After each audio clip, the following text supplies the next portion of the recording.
Alright everybody, this is going to be a joint review of two things. One being this here, the Vypyr Tube 120, and then this, the Squire Telecaster Custom 1. So starting off with the guitar, basic features, you have two high output humbuckers, hardtail Strat style bridge, which is, if I can get that on the camera there, string through body. You have a one piece, all maple neck. So you have a maple fretboard, still got the skunk stripe, you got the standard Squire inline tuners. I modded this with strap locks. The strap buttons that come with it are crap. Your electronics are relicking those of a Les Paul. So you got the individual volume and tone for each pickup, and up here you have a three-way selector.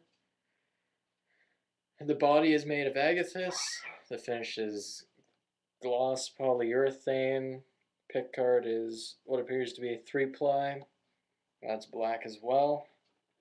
It's a really solid guitar. It's heavy. I have a Squire P bass and it weighs easily more than that. Now let's move on to the amp. 120 watts, two 12-inch speakers, open back. You can do 16 ohms out to an external cab. It has a recording out through USB, which I don't like because it sounds like a crappy cassette deck recorded it.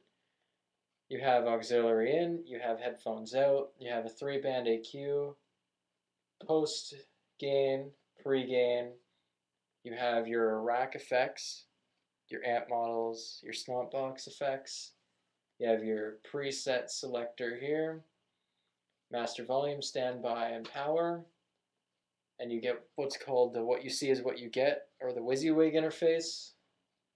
So basically these are interactive.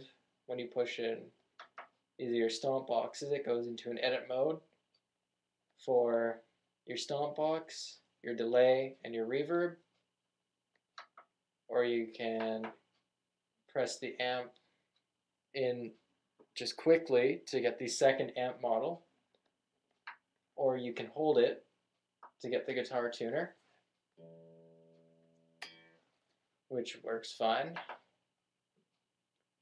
And then what you have is your rack effects selector, and it's the same thing. You push it in. You can modify your rack effects, your delay, and your reverb. And then all that's put out through your master volume. So these buttons all kind of change and alter. And when there's nothing plugged in, you first turn on the amp, you get a nice little light show. I'd show you, but you wouldn't be able to see it. So now we're going to go through the sounds. I'm having everything being bypassed, so there's going to be no effects. We're going to do a clean of the Fender Twin. This is also my favorite setting. This is what I normally use this guitar on. So we're going to start with the bridge pickup. This is going to be the sound review for the Squire Tele Custom.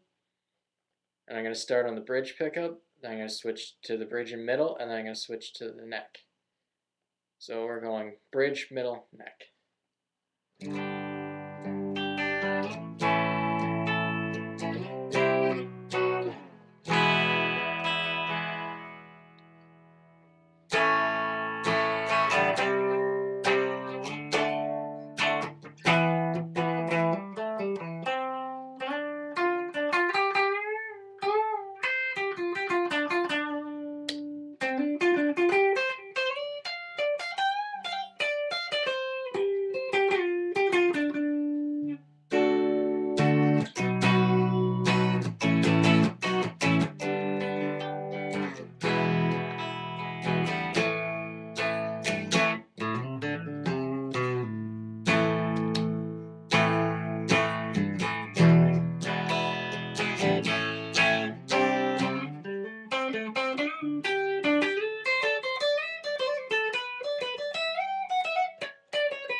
So as you can see, it gives you a sharper tone in the bridge, moving to a good balance between a sharp tone and a thicker, more bluesier tone, and then you get something that would be good for blues and jazz at your neck pickup.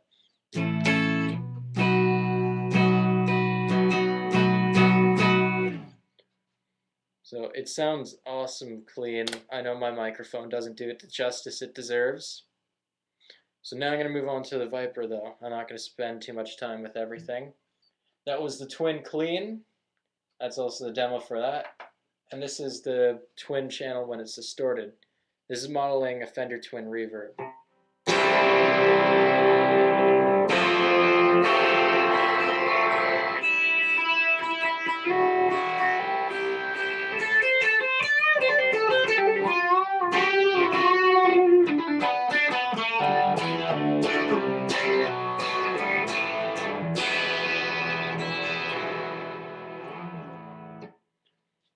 So, I don't know, it's alright distortion. It kind of adds a bit too much mud to the guitar, I think.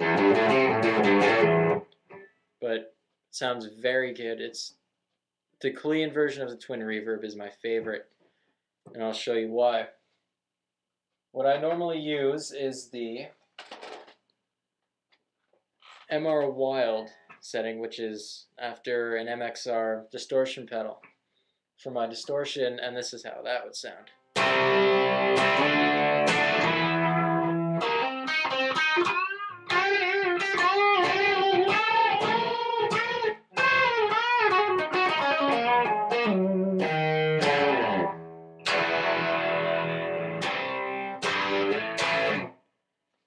So it's nice. It's kind of keeps some of the main characteristics of the guitar. It likes to bring out its sharpness. It doesn't really dull it over. But it doesn't keep it too sharp, so you can still kind of understand, like you can still handle the sound of it at high volumes.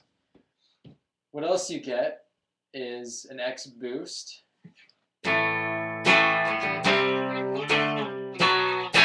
Which just gives you a boost. It's, standard boost pedal. You get fuzz, which I don't personally like, but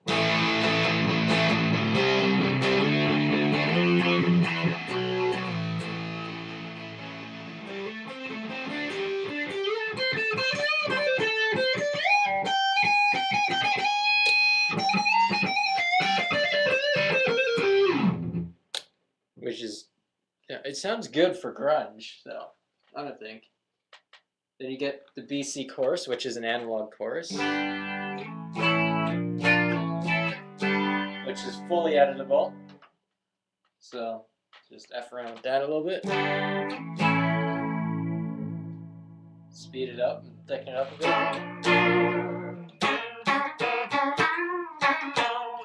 It's actually a very nice sounding chorus, very versatile. Then you get a ring modulator. Still in edit mode. I can go out of edit mode for you.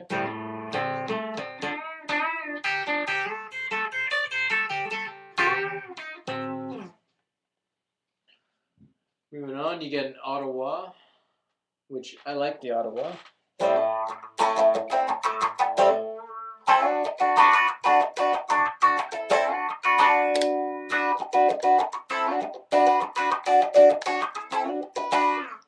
It's kind of cool. It's really funky. It's awesome for funk. Analog flanger.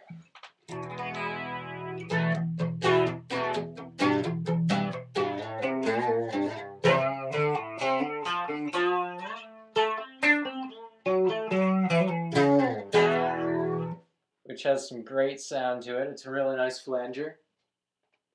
This is, what the hell does that even say?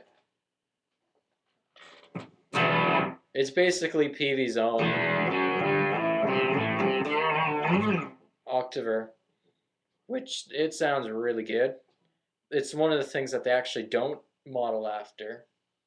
Most of it is the analog flanges, the analog phaser, which is up next, is modeled.